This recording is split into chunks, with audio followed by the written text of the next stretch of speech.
think that's also an answer to the rising crime being seen on the Absolutely, absolutely. We need more economic opportunity in Illinois. We have 4 of the worst cities in America for African Americans. That's wrong.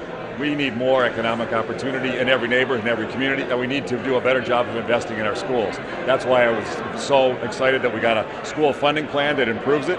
What we really need to do is projects like this that create more jobs, more economic growth, so we can have our young people who see a career for themselves. I have a question about the budget, the state's financial situation. There's a stopgap budget in place now, but you have got some state universities saying they need to lay off employees, and you've got social service providers saying that they can't bring back the services that were cut and the budget they passed. So can you respond to that? Well, unfortunately, this stopgap spending plan that we came up with is not the real long-term solution. There are still many things that I would personally like to fund that we're not funding. There are some human services and universities that need more money than we're currently giving them. We need to change this. We need a truly balanced budget. And our goal is to make sure that gets done. I would like to pass it right now. But the leaders in the majority said they don't want to vote on balancing the budget or getting reforms until the lame duck session, which would be between the election in November and January.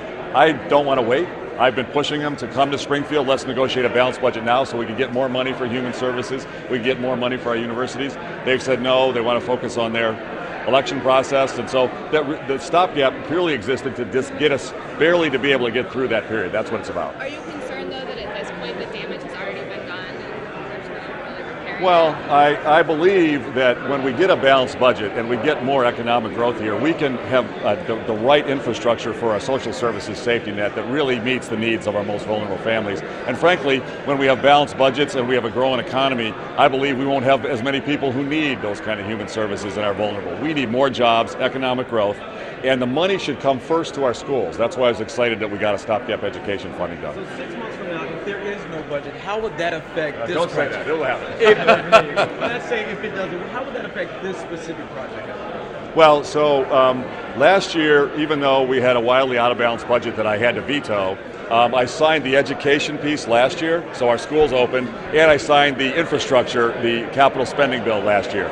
This year, we came up with a stopgap because they integrated all the bills into one. I couldn't really separate them out and sign only some pieces. So this year, I was able to sign infrastructure spending. The money for this project is in the budget, and we're just using what's already budgeted. So this project's going forward, no matter what.